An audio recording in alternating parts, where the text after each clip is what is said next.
The Book of Daniel, chapter 1.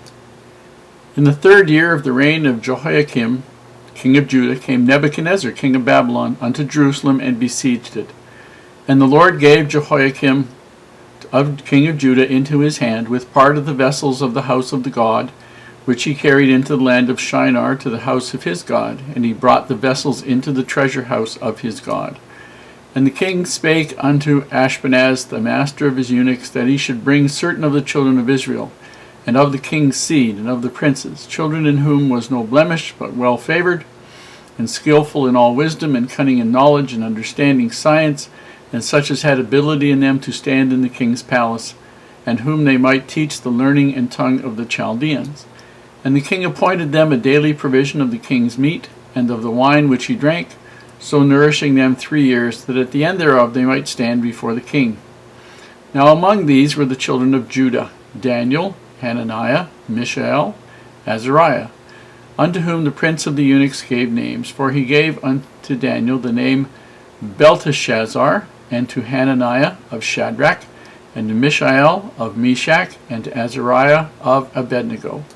But Daniel proposed in his heart that he would not defile himself with the portion of the king's meat, nor with the wine which he drank. Therefore he requested of the prince of the eunuchs that he might not defile himself. Now the God had brought Daniel unto favor and tender love with the prince of the eunuchs. And the prince of the eunuchs said unto Daniel, I fear my lord the king, who hath appointed your meat and your drink. For why should he see your faces worse liking than the children which are of your sort? Then shall ye make me endanger my head to the king. Then said Daniel to Melzar, whom the prince of the eunuchs had set over Daniel, Hananiah, Mishael, and Azariah, prove thy servants, I beseech thee, 10 days, and let them give us pulse to eat and water to drink. Then let our countenances be looked upon before thee, and the countenance of the children that eat the portion of the king's meat, and as thou seest, deal with thy servants. So he consented to them in this matter, and proved them 10 days. At the end of 10 days their countenances appeared fairer and fatter in flesh than all the children which did eat the portion of the king's meat. Thus Melzar took away the portion of their meat and the wine that they should drink, and gave them pulse. As for these 4 children, God gave them knowledge and skill in all learning and wisdom, and Daniel had understanding in all visions and dreams. Now at the end of the days that the king had said he should bring them in, then the prince of the eunuchs brought them in before Nebuchadnezzar. And the king communed with them, and among them all was found none like Daniel, Hananiah, Mishael, and Azariah. Therefore stood they before the king. And in all matters of wisdom and understanding that the king inquired of them, he found them 10 times better than all the magicians and astrologers that were in all his realm. And Daniel continued even unto the 1st year of King Cyrus. Here in the book of Daniel we have an amazing individual. Actually, we have 4 amazing individuals. But the story is written by Daniel, and he was taken captive from Jerusalem, among the very first captives before 600 BC. Nebuchadnezzar laid siege. Nebuchadnezzar defeated the Egyptians at 605 BC when he was a prince of Babylonia.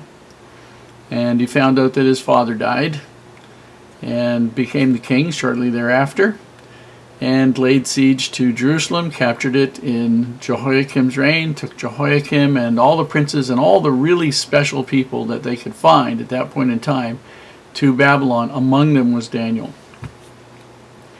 And at the same time, the temple was looted of many of the finest of the gold and silver vessels, which were then put in the treasury of the Babylonian gods.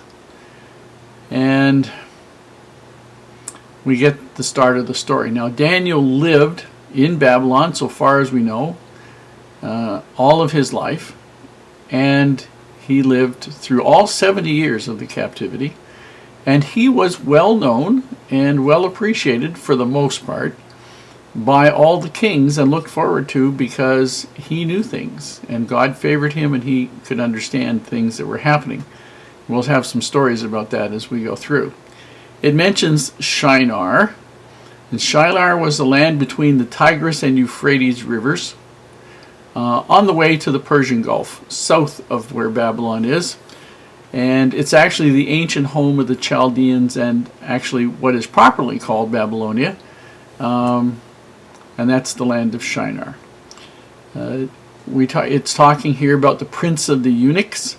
A eunuch was a Greek word meaning a bedkeeper, basically a servant in the palace generally, or in the house of rich people.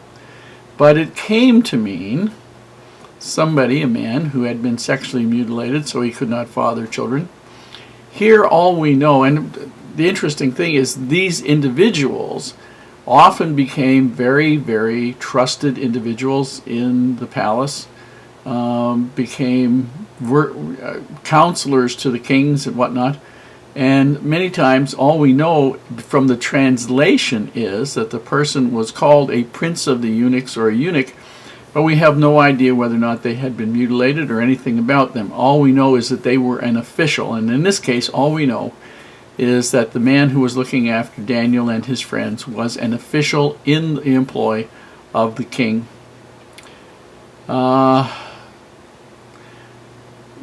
Daniel and the others refused to eat the king's meat. Now it wasn't, the word meat means king's food, not just meat. And the reasons they might have done that, and there are several, 4 major ones, was that they, as most people in the Middle East, Near East, they would have felt quite properly, the Babylonians, that they could eat anything they wanted, and many of the foods that they would have eaten would either be considered unclean ritually by the Hebrew people, or they were animals that were unclean according to Jewish dietary laws. One of the ways that an animal could be unclean to be not properly bled, in which case if the blood was still there, because the blood was the life thereof, the Lord had forbidden eating of it. And so sometimes, as happens in the Far East, they have blood puddings and things like this. I remember certain people getting diseases in Far Eastern countries because they had duck blood pudding. These things were all considered edible by the Babylonians. Those foods that were prepared by people who were not considered clean themselves were considered unclean. And as well, since a portion of the food, before it would have gotten to Daniel and his friends, would have been ritually given to the gods of the Babylonians, for him to participate and eat that food would be for him to participate in the worship of those gods, because he participated in the food that had been sacrificed to those. So he and his companions decided they would eat pulse. Pulse is a mixture of grains. It would be things like peas and lentils. I'm not sure if they had lentils, but I think they had peas, and wheat and barley and other grains and other seeds. And it would be boiled up and make a sort of porridge and water, and that would be what they would have. The idea of the astrologers and magicians was basically, the Hebrew word means that these were people that dealt with the unclean and evil spirits and dealt in spells and incantations, and this was totally abhorrent to Daniel and anybody who worshiped God. These people were satanic to the core. Now, say Daniel lived in Babylon for all 70 of his years, and we'll start to find out some very interesting things. And the nice part about Daniel is that most of this is very, very simple to understand.